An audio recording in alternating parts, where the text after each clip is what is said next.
자, 관훈 라이트클럽 휴먼 영상의학센터 김성현 원장님 오랜만에 다시 모셨습니다. 반갑습니다. 네, 이 원장님 새로운 의학의 지평을 넓혀가시는 분입니다. 자, 원장님 간단하게 소개 다시 한번 드리도록 하겠습니다.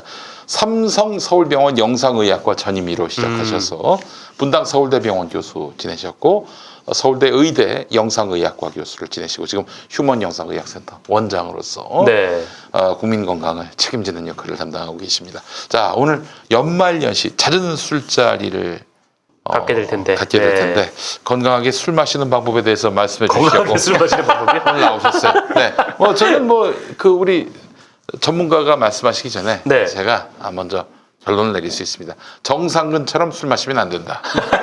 그것만으로 이야기가 다 되는 겁니다. 정상근 기자 이제 좀 나이가 됐으니까 또 아빠가 됐는데 술을 좀 적당히 드셔야죠. 그래도 저는 술 먹고 취한 적은 없습니다. 안 그렇습니까? 이렇게 먹으면 단명됩니다. 단명. 우리 정상근 기자가 말이죠. 지금 대리기사 업계에 숨은 큰 손이에요. 그렇습니다. 이 사람이 마지막까지 다 먹이고 다 쓰러지거든. 이 사람이 먼저 쓰러진 적이 없어요. 그러니까 연말마다 대리업체에서 이렇게 선물을 들어보여요. 자, 그렇습니다. 자, 원장님, 술을 잘 마셔야 됩니다. 그죠? 네. 그렇죠. 그러니까 이제 연말연시 되면 이제 술 많이 드시는데 정상현 기자님 대리 운전 업계에 뭔가 큰 손이라고 하시는 저도 그 중에 한 사람. 우리 원장님은 그 건강하게 술 마시는 방법을 알아서 그래서 마지막까지 좀 살아계셨다. 의사 선생님도 술 드시는데 나도 괜찮은 거 아닙니까? 요령이 있죠. 근데 이제 술은 이제 체중으로 먹는 거예요. 그래서 체중이 많으면 이제 술이 주량이 이제 더 많죠. 왜냐면 이제 술 마시면 그 볼륨에 이제 섞여 들어가는 거니까. 이 사람은 왜 이렇습니까, 그러면? 근데 이제 그게 이제 그 정상적으로 알코올을 분해하는 효소가 정상적으로 있을 때만 그게 똑같은 얘기기 때문에 그게 없으면은 쥐약인 거죠. 계속 괜히 정상근이 아니었어. 어떻게 보면 김윤 PD가 정말 대단한 거 아닙니까? 그렇죠. 술을 안 먹고도 어떻게 이렇게 됐어요? 저는 이제 소주, 맥주 안 먹고 안주를 많이 먹습니다. 안주를 정말 많이 먹습니다. 그렇군요. 자, 술을 마시면 기분이 좋아진다는 분들 많이 있습니다. 왜 기분이 좋아지나요? 술을 기분 좋으라고 먹는 거죠. 그렇죠. 근데 이제 그 술이 기분이 좋아지는 이유는 다른 거하고는 좀 달라요. 예를 들어서 이제 담배를 피우거나 아니면 마약, 도박 이런 거 있잖아요. 이제 그런 것들은 대부분 이제 머릿속에 그 마약의 리셉터가 있어요. 마약이 붙으면은 어떤 그 기분이 좋아지는 작용을 하는 그런 위치가 있는데 거기에 마약을 안 해봐서 그 기분을... 마약이 들어가면 마약이 그 리셉터에 붙으면 기분이 좋아지는 방식인데 술은 많이 달라요. 술은 이제 뇌에 이제 그 신경세포 종류가 두 종류예요. 하나는 이제 흥분성 신경세포, 하나는 억제성 신경세포가 있어요. 이제 흥분성 신경세포는 이게 기분이 좋게 하고 이게 사람이 뜨게 만드는 거고, 억제성 신경세포는 얘를 말리는 세포예요. 그러니까 이제 흥분하는 애를 말리는 애. 술을 마시면 그 억제성 신경세포를 먼저 억제를 해요. 술이. 그러면 이제 그 뜯어 말릴 애가 없으니까 막 내가 혼자서 뜨는 거죠. 그래서 기분이 막 좋아져요. 기분이 좋아지게 하는 게 아니라 기분을 말리는 놈을 떼서. 그러니까 억제하는 애를 이제 떼어내는 거죠. 그러다 이제 좀 더 마시면 흥분하는 애도 억제돼요. 그러면 이제 취하는 거죠. 말 더듬고 이렇게 졸리고 이렇게 되는 이제 그런 어떤 새끼인데 저 서엑스라는 새끼 있었는데 제 동기 중에 이 새끼는 술만 마시면 상대방을 뺨을 때립니다. 이 새끼는. 그것 때문에 그래요. 그래서 그래요? 주사도 이제 그래서 나오는 거. 말 많아지고 떠들고 과잉 행동 나오고 이런 거. 그 주사는 두 가지가 다 죽었을 때 나타나는 건가요? 아니죠. 이제 그 흥분 이렇게 말리는 애가 없어지면 이게 그 한없이 뜨기 때문에 싸움박질하고 욕하고 이렇게 때리고 그래요. 울고 이런 거 하잖아요. 과잉 행동이라 그러죠. 이제 그런 것들이 이제 생기는 거고. 그래서 이제 그런 것 때문에 이제 술은 이제 중독되는 메커니즘도 마약이랑은 좀 다른 거죠. 다른 방식으로 중독이 되고. 질문이 있는데요. 저 같은 스타일은 자거든요. 그건 어떤 상태인가요? 양쪽이 다 이제 억제된 거죠. 아주 피곤합니다. 소량의 술로도 그러니까 흥분하는 애 억제를 다 이제 채워버리기 굉장히 피곤한 스타일. 그러니까 저 같은 스타일이 완전 민폐 스타일이에요. 그렇죠. 완전 엎어가지고 그러니까 실어놔야 되는 거 이게 아니겠어요? 안 좋아요. 이게 제일 안 좋아. 사는데요. 알겠습니다. 술이 살찌게 만드나요? 술 자체 술만 먹어서 살찌긴 되게 어려워요. 왜냐하면 그 어려운 걸 제가 해냈습니다. 그리고 그것도 아니에요. 왜냐하면 술은 이제 1g당 9kcal니까 지방이랑 똑같은 영양분이에요. 1g당. 네. 그러니까 지방이 1g당 9kcal거든요. 근데 이제 g당으로 따지면 소주 한 병에 한 150씩 되면 뭐 20% 해봐야 몇 그램 안 되잖아요. 네. 소주 한 병이 밥 한 반 공기, 3분의 2 공기 정도라고 보시면 돼요. 그거밖에 안 돼요? 그렇죠. 칼로리로 따지면. 근데 이제 그거를 소주를 몇 병을 먹어야 그 밥을 많이 먹은 거랑 효과가 똑같겠어요. 그러니까 술만 먹어가지고는 살찌기 어렵죠. 살찌기 전에 술 취해서 이제 쓰러지기 때문에. 그러니까 한 병당 밥 3분의 2 공기 정도. 예, 그 정도 되는 거죠. 그러니까 소주 살찐 한 이유가 병당. 근데 이제 그게 이제 술을 먹다 보면 안주를 많이 먹으니까. 네. 그리고 또 이제 자꾸 뜯어 말리는 애가 안 말리니까 계속 먹는 거죠. 뭔가 자꾸 집어먹고. 그렇지. 안주 때문에 살찌는 거죠, 실제로. 안주 때문에. 그렇습니다. 네. 이제 이유를 알겠죠? 네. 근데 제가 먹는 술 양을 계산해 봤을 때 예. 충분히 술만으로도 찔 수 있어요. 근데 이제 그거는 아닌 게 예. 이렇게 알코올 중독인 분들을 보면 한 번 앉아서 술 먹으면 소주 7병, 8병 먹어요. 네. 근데 알코올 중독된 사람들 중에 뚱뚱한 사람은 없습니다. 그 사람들 술만 먹어요. 안주는 안 먹고. 그러면, 하루 종일 술만 먹죠. 네. 그러면 중독이 돼야 살이 빠질 수 있는 건가요? 그러니까 이제 결국 술만 먹어가지고는 퓨얼리 술만 먹어가지고 살찌기 어렵다. 안주를 같이 네, 먹어서. 주변에 네. 있는 걸 자꾸 주워 먹어서 그렇다. 안주를 많이 먹긴 합니다, 사실. 네. 그게 이제 제일 큰 이유가 되는 거죠. 네, 알겠습니다. 원장님, 그 술을 마시면 간이 나빠진다. 이거는 뭐 상식이나 다름없는 것 같은데. 근데 이제 거기에 이제 공포감을 가지신 글쎄 분들 말이에요. 많고 이제 주로 와이프들한테 이제 복귀는 이유가 그거죠. 간 네. 나빠져서 너 죽는다. 간 수치. 그러잖아요. 네. 근데 실제로 그 술 때문에 간이 나빠지려면 술 엄청나게 많이 먹어야 돼요. 그러니까 이제 대개 이제 술 마시면 지방간 된다 그러잖아요. 네. 근데 지방간이 되는 분들도 있고 안 되는 분들도 많고. 그리고 또 한 가지는 술이 아니어도 지방간 되는 분들 많습니다. 그러니까 이제 술을 마시면 간이 나빠지는 건 확실히 맞아요. 맞기는 맞는데 그 양이 뭐 그냥 일상적인 드링커, 일상적으로 저희 소셜 드링커라 그러잖아요. 그냥 뭐 만나면 한 잔 먹자리 한 잔 먹고 집에 가 한두 잔 마시고 뭐. 그 정도 가지고는 술이 간을 해칠 정도는 아니고요. 아주 주당이거나 에브리데이 먹는다는 그런 사람이거나 매일매일 아니면 먹는 거. 알코올 중독이 아닌 경우에는 사실은 술 때문에 간이 망가져서 죽을 일은 그런 분들은 제가 본 적이 별로 없는 것 같아요. 근데 소주 그 알코올이 그 몸을 정화시킨다. 뭐 그렇게 또 그 얘기하는 사람들이 주당들의 논리 아닙니까? 정화를. 네. 또 맞습니까 그 얘기는? 맞아요. 어디 다쳐도 알코올 바르잖아요. 그런 거 아니에요? 술 먹으면 몸이 정화된다는 건 좀 이상한 얘기고요. 네. 그리고 이제 대개 이제 뭐 치과 치료 받거나 상처가 있는데 술 마셔서 소독하자 그랬는데 그건 정말 위험한 일이에요. 그거 하시면 안 되는 게 술을 마시면 백혈구의 기능이 떨어져요. 그래가지고 이제 뭔가 어디 상처가 있거나 그런 경우에는 염증이 확 올라가죠. 확 늘어나요. 네.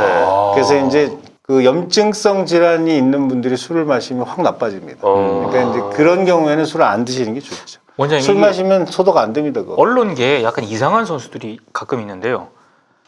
멀쩡할 때는 기사를 못 쓰는데 술만 들어가면 기사를 잘 쓰는 인간들이 있거든요. 이런 인간들은 어떤 인간들일까요? 그게 이제 그 상상력이 높아져서 그렇죠. 되게 이제 그런 분들 있잖아요. 이제 작곡하시는 분들 이제 약간 술 한 잔 먹고 뭐 콩나물이 날아다니게 만드는 거는 이제 그 억제 뉴런이 억제되면 이게 그 상상력이 올라가고 뇌가 이제 활성화되니까 그런 능력을 발휘하시는 분들이 간혹 있는 거죠. 누구나 다 그런 건 아니에요. 그래서 사실 술 조금 먹고 공부해 보면 공부 되게 잘 돼요.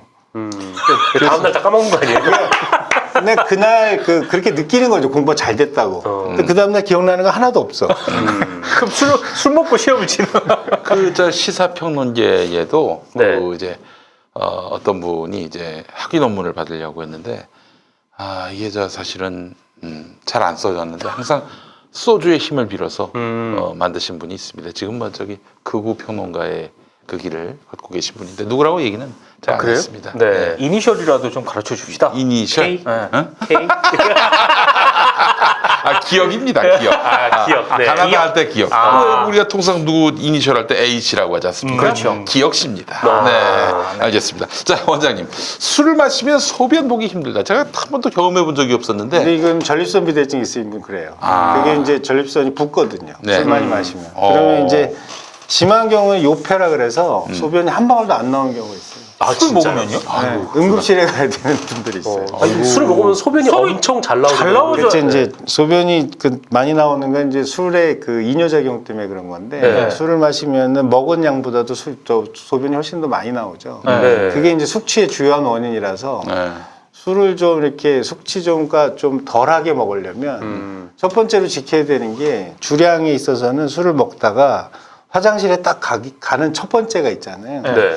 그 다음부터 술 드시면 안 돼요. 숙취가 없으려면. 그때는 이미 이뇨작용이 시작해서 술이 어느 정도 올라간 거거든요. 아, 화장실에 딱 가기 시작했을 때. 그때부터는 이제 물만 드시면 돼요. 근데 왜 그 술 먹을 때는 목 안 마르잖아요. 네. 왜냐면 그 소변, 이렇게 맥주 마시면 맥주 1리터를 마시면은 그 소변으로 나가는 게 1.2리터 정도 돼요. 그러니까 200씩 마이너스 되는 거야, 한 잔 먹을 때마다. 몸 안에 수분이요. 이게 네. 수분이 이제 탈수가 되는 건데 되게 그 정도 탈수되면 정상적인 사람은 갈증을 느끼거든요.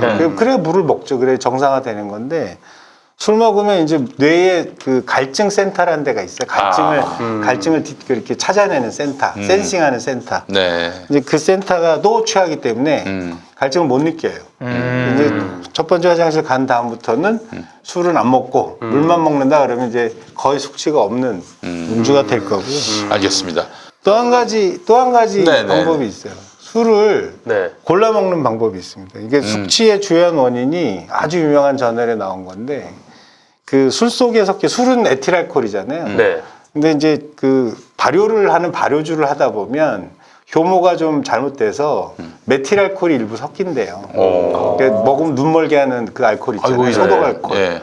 그 불 때는 알코올이요. 예. 근데 그게 섞여서 그 발효를 해서 만든 술은 숙취가 좀 세고 발효가 아닌 술은 숙취가 좀 덜하다고 해요. 증류주.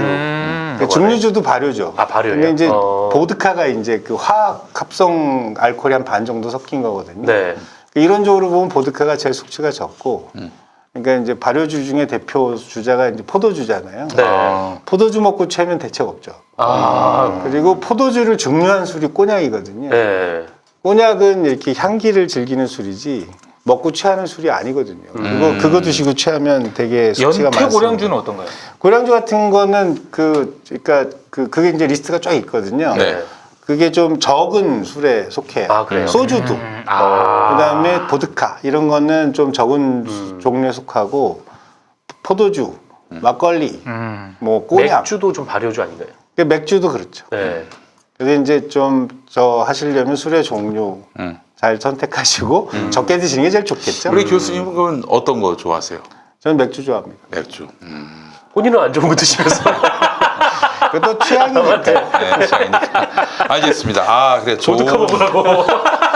예, 연말에 보드카 맛이 없죠. 맛이 없어요. 네. 예, 연말에 어떤 술을 마셔야 될지 또 어떻게 마셔야 될지에 대해서 오늘 휴먼 영상의학센터 여러분의 그 주치 바로 네. 김성현 원장님의 설명 소상히 들었습니다. 원장님 이런 아이템 하니까 참 좋네요. 재밌죠. 예, 재밌네요. 종종 이런 얘기도 좀 해주시고 네. 그 다음 시간에는 저기 발기부전도 좀 얘기해 주시면 알겠습니다. 발기부전 부탁드리겠습니다. 뭐 저는 관심사가 아니에요. 네. 나 얘기 아니기 때문에 그러나 다급하게 이렇게 요청을. 다급하게 요청을 한 거예요.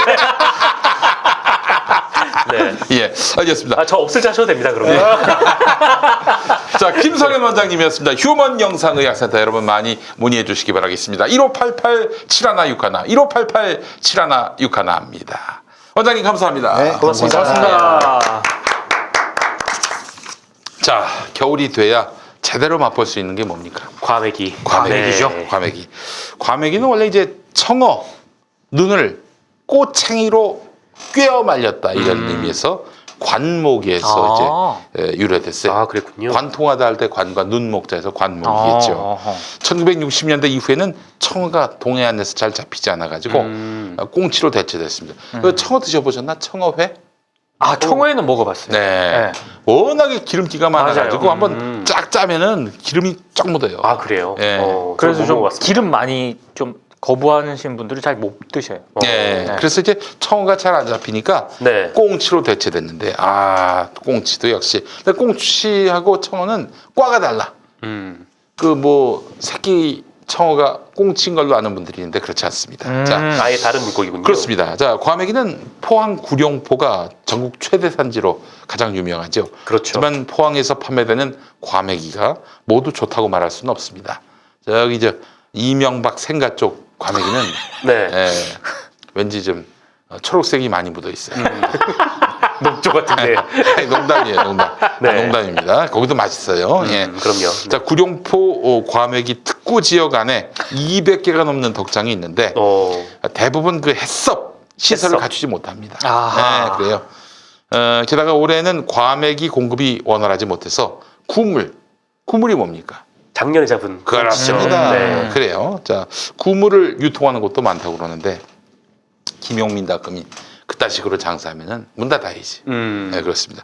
자, 김용민닷컴은 해썹 시설이 그 기본적으로 갖춰진 곳에서 네네. 2019년 핵공치로 작업한 과메기. 아하. 게다가 포항시가 직접 품질 인증을 해주는 인증업체에 최상급 과메기를 판매하고 포항시가 인정을 한 겁니까? 그렇습니다. 아. 포항시가 인정했어요. 포항시가 인증한 업체가 네 군데밖에 네 군데밖에 없습니까? 네 과메기 군데 업체 업장 중에 중에. 하나예요. 아하. 예. 자, 김용민닷컴 과메기는 전혀 비리지가 않습니다. 담백하고 고소합니다.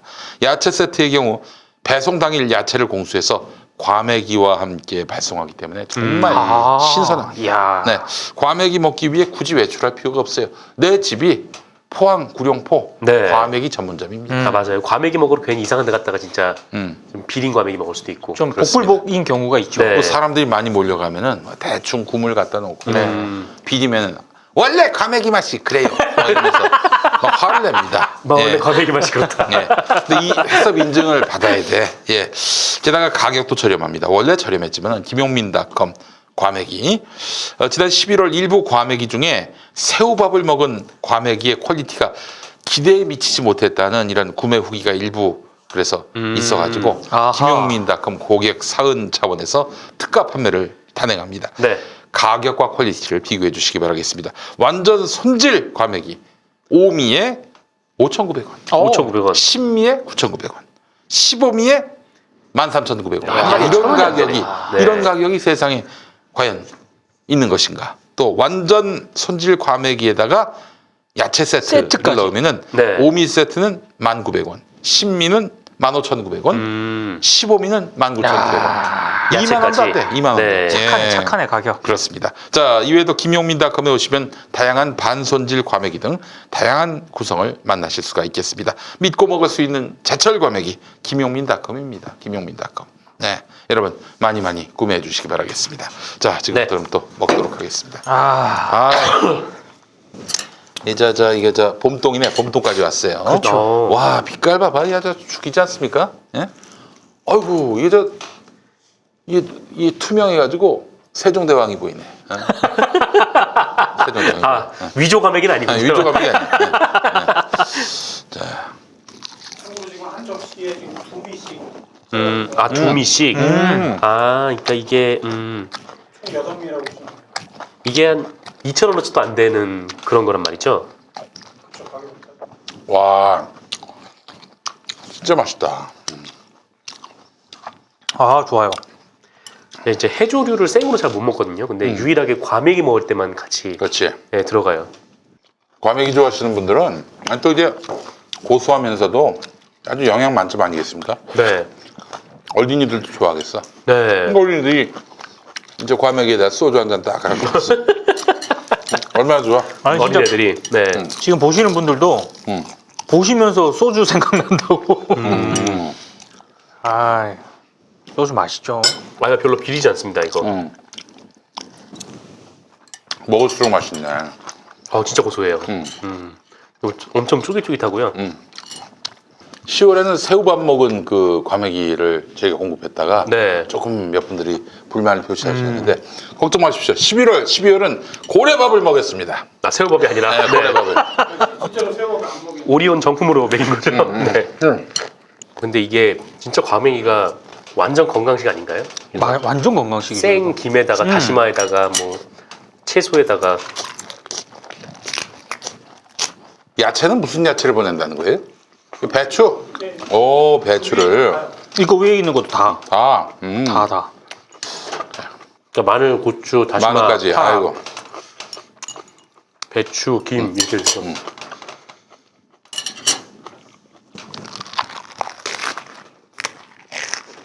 앉은 자리에서 오미는 그냥 먹겠다. 그럼 다이어트는 어떻게 하냐고 하는데 네. 과메기는 몸에 들어가서 녹아 없어져요. 아유 이게 예.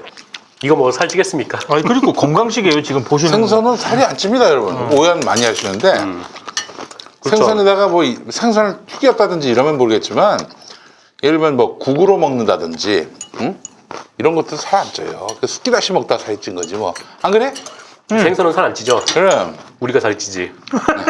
아 그러네. 아 저희 먹은 거 오늘 진짜 좋은 거 같습니다. 과메기가 진짜 맛있다 진짜. 앉은 자리에서. 중요한 먹었는데도 양이 꽤 있어요. 그러니까 지금 드신 한 12,000원어치 정도. 지금 우리 셋이 먹은 게 12,000원짜리. 와 그러면 뭐 저렴하네요. 그렇지. 진짜 저렴해. 너무 윤기가 나가지고 나는 오늘 저기 엄미애 씨가 침 바른 줄 알았어요. 그건 아니라고 하더라고. 원래 이렇게 빛깔이 나는. 네. 어우 근데 진짜 오늘 맛있다. 반들반들합니다. 네. 술 안 그러니까 우리가 지금 이 과메기만 먹었잖아요. 이제 술 조금 하시는 분들은 이제 소주랑 이렇게 같이 드시면 엄청 먹을 것 같습니다. 맛있어요. 김이, 아, 김이 너무 너무 맛있다. 네. 김도 맛있고. 김도 김이 맛있고요. 이게 저 전혀 조미김이 아니에요. 네. 과메기 싸먹는 김으로 딱 그렇지. 보내주신 것 같아요. 아, 은근히 파의 맛도 나고 말이죠. 그렇죠. 자, 여러분. 다시 한번 말씀드립니다.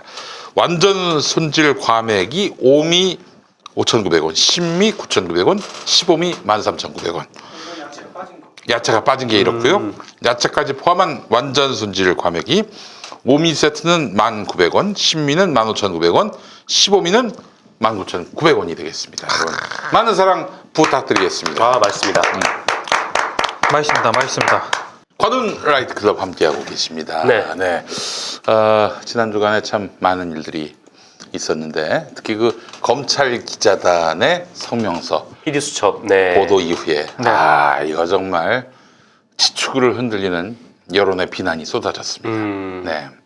왜 그런 성명을 내려고 했어요? 이게 원래는 이제 법조기자단 이름으로 나가려고 했는데 이 법조기자단 내부에서도 좀 그렇게 하는 거에 대해서 문제 제기가 있었고 그래서 이제 뭐 많은 언론들이 좀 빠진 상태에서 네, 일부 이제 22명의 기자가 네, 이름을 올려서 네, 성명이 나갔습니다. 대부분 아마 법조기자단 그 팀장을 맡고 있는 네. 아마 그 정도 급들이 실명으로 이름을 올렸을 것 같은데요. 대법원 출입 기자들. 네. 이제 저는 예상은 했었어요.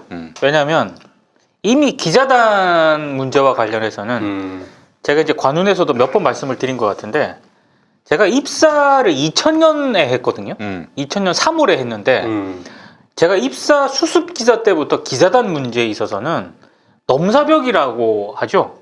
넘을 수 없는 벽. 그러니까 흔히 말하는 언론 개혁에 대부분 동의를 하고 그다음에 굉장히 개혁적이고 진보적인 어떤 그런 입장을 가진 기자들도 그 기자들 가운데 상당수도 기자단 문제에 있어서는 네네네. 양보가 없어. 양보가 없습니다. 그러니까 제가 봤을 때 그 한결에도 경향도 네. 양보가 없어요. 제가 현직에서 만나는 기자들 중에서 기자단 문제에 있어서 조금 기자 중에 다른 입장을 보였던 기자를 굳이 실명을 대고 꼽으라면 이상호 기자, MBC에 있을 때 이상호 기자, 지금 보도국장 맡고 있는 박성재 기자. 제가 봤을 때 이 정도예요. 이 정도는 유연한 입장을 굉장히 보였거든요. 나머지는 그렇게 기자단 문제에 있어서 크게 문제의식을 가지거나 이용마 선배가 있었거나 구 이용마 선배 이런 분들은 굉장히 기자단에 비판적이었는데 나머지는 뭐 약간의 문제의식 혹은 좀 견해를 많이 달리하는 이런 부분들이었거든요. 네. 그러니까 넘사벽이었는데 그런 문화가 저는 아직까지도 기자단 그 기자들 가운데 언론계에 상당 부분 형성돼 있다고 보거든요. 기자단에 있어서는 일종의 그게 라이프 사이클이고 일상인 거지 여기에 어떤 큰 문제가 있다고는 생각하는 기자들을 발견하기가 그렇게 쉽지 않은 게 네. 냉정한 현실입니다. 네. 게다가 이제 기자실에서 있으면요 네. 기자 대접을 받습니다. 그럼요. 그렇잖아요. 거기 어떤 부처, 뭐 검찰을 포함해서 이런 데서 기자실에 있는 기자들을 갑으로 여기죠. 그렇죠. 그 담당 직원이 있어가지고 항상 난 놀랐어요. 갔더니 라면도 있고요, 커피도 채워주고. 커피도 있고 네. 뭐 다른 많아요. 뭐 여러 또 그 가식들이 있더라고.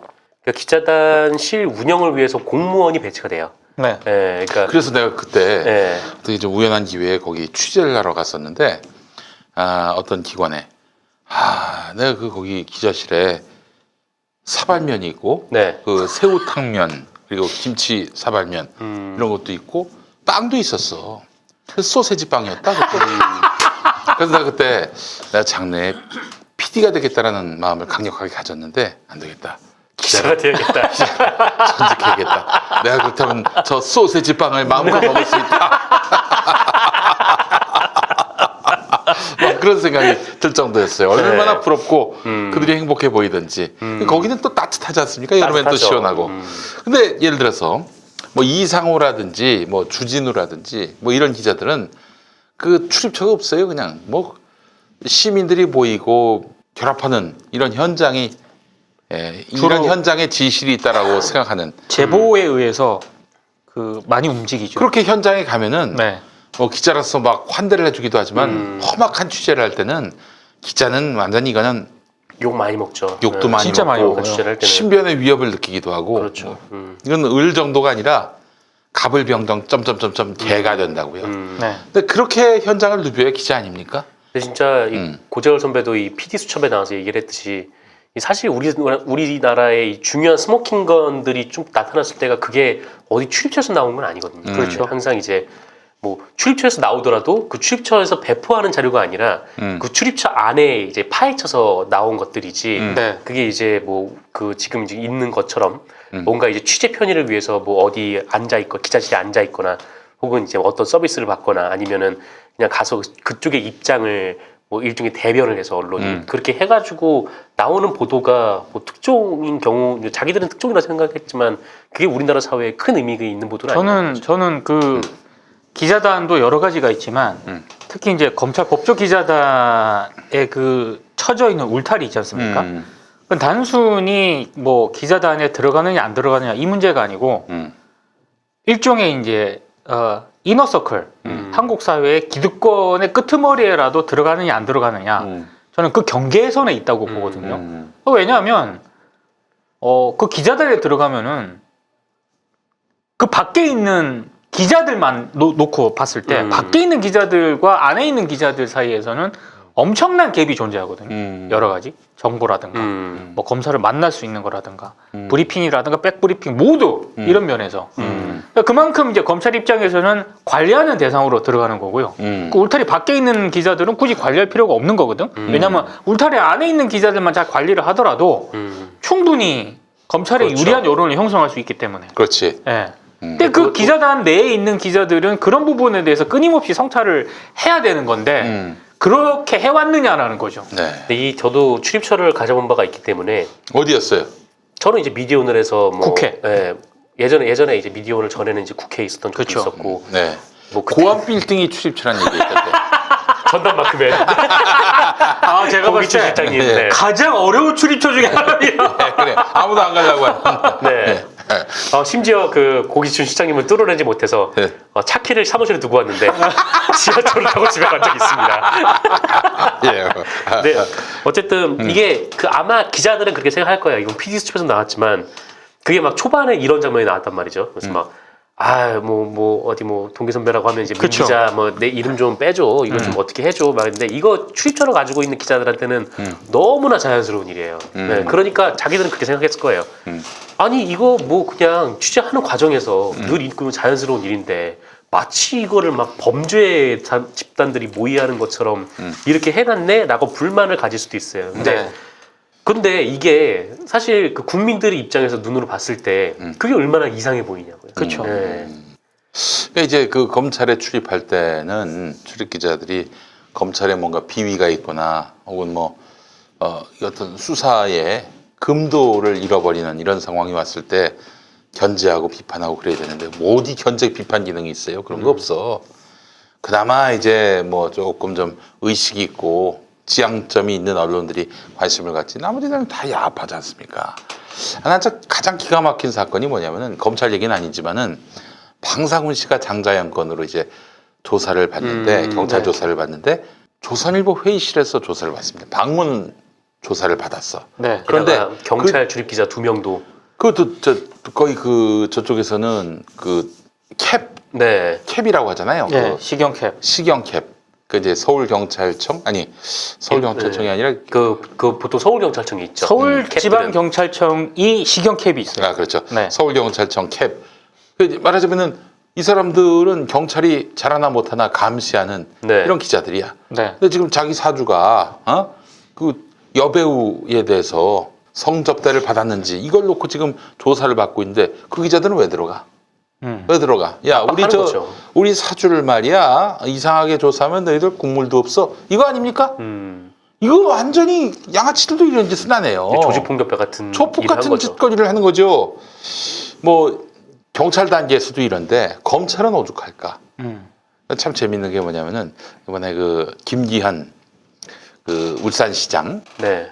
그 부분이 이제 2018년 지방선거에서 아웃됐잖아요. 네. 근데 2018년 초에 경찰이 수사에 나섰을 때 그때 이제 경찰이 선거 앞두고 수사했다 해가지고 자유한국당이 난리가 났었어요. 그렇죠.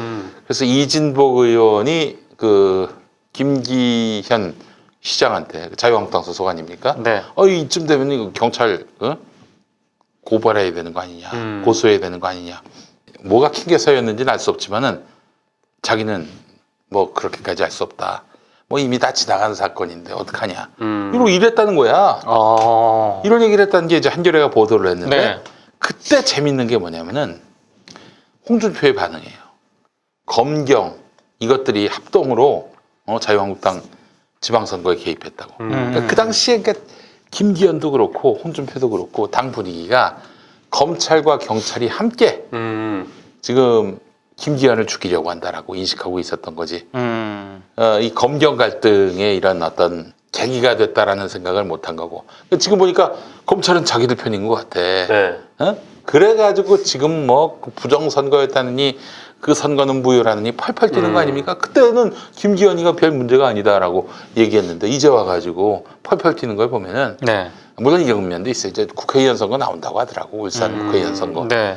그 선거운동 차원에서 하는 것도 있겠지만은 검찰이 우리 편이다. 이런 것들을 확인하는 순간 여기에 이제 이 사안을 본격적으로 쟁점화하는 거지. 그러니까 뭐냐면은 자기 이런 거 아닐까 싶어요. 이거는 추측인데 소설인데 김기현이나 김기현 주변 사람들의 잘못이 있어. 네. 제대로 수사하면은 다 그냥 쇠고랑 차야 될 문제일 수 있어. 근데 검찰이 확실히 우리에게는 죄를 묻지 않을 것 같아. 도리어 자기를 수사한 경찰을 잡아서 족칠 것 같아. 그러니까 저렇게 나오는 게 아닐까. 이런 의구심을 갖지 않을 수가 없어요. 자, 이런 검찰이 망가진 상황에서 아무도 비판 안 하고 그런 검찰을 적극적으로 뒷받침해주는 기자들이 지금 완전히 염치도 상실하고 지금 이 나라 꼴이 아주 엉망진창이 돼버린 거예요. 이게 진짜 그 마지막에. 기자단의 성명 내용을 하나 보면은 개인적으로 좀 한심하다는 생각이 좀 들었는데 네. 일단 여기 이 내용을 쭉 보면 이런 내용이 있어요. 그러니까 이 검찰에 진술했다, 이 검찰은 파악했다라는 표현만 있으면 검찰발로 분류한 것이 문제다 이렇게 주장을 해요. 그래서 그럼 어디서 확인한 거예요, 그러면? 그러니까 땀내나는 외곽 취재의 결실도 이 최종적으로 검찰 확인 단계만 거치고 나면은 이 검언 간의 그 음습한 피의 사실 거래로 이 둔갑시킨 확증 편향의 오류다. 이 PD 수첩을 이렇게 지적을 했는데 아니 이 땀내나는 외곽 취재의 결실이 있으면 주어가 좀 많아야 되잖아요. 그렇지.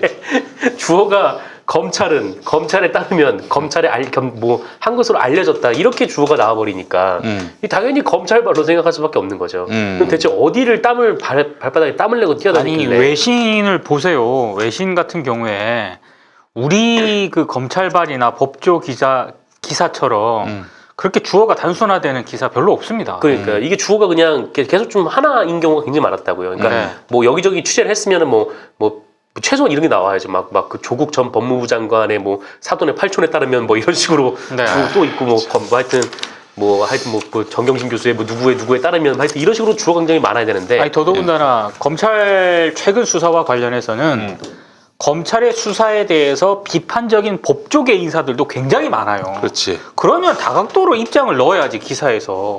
거의 상당수 검찰 출입 기자들은 검찰발로 기사를 많이 썼거든요. 여기에 대해서 비판을 한 건데 네. 그 PD수첩 비판 맥락이 그런 거지 않습니까? 네. 결국 왜 이런 기사가 나오게 됐느냐? 검찰과 그 기자단 사이에 부적절한 어떤 그런 관계가 형성이 된 거. 여기에서 출발한 게 아니냐라고 의혹을 제기를 한 거지 않습니까? 네. 뭐가 문제야 그게? 그 기자단은 부적절한 관계가 아니다. 그냥 정상적인 뭐 출입적 관계다라고 했을 뿐이지만 사실 이거는 피의사실 공표라는 그 현행법을 위반한 가능성이 굉장히 높은 거라는 데 이제 그렇죠. 피의수첩 지적의 그 기초가 있는 거죠. 네. 그 기자단의 이런 그 얘기 중에 또 하나 진짜 또 어이가 없었던 게 뭐냐면은 그러니까 PD수첩의 얼굴을 가리고 음성을 변조를 하거나 그 대역으로 나온 사람들이 많았어요. 네. 검사도 그렇고 기자도 그렇고 거기 네. 증언한 분들이 그랬는데 그런데 뭐랄까요? 거기 검찰발 기사도 다 익명이잖아요. 그리고 사실 여기 나오는 기자들이 자신의 이름을 쓰지 못하고 대역을 쓰고 또 음성 변조를 했던 이유는 그게 얼굴이 다 공개가 되면 기자들한테 징계를 먹기 뻔하니까. 당연하죠. 다 네. 현직 기자, 현직 검사가 등장을 했는데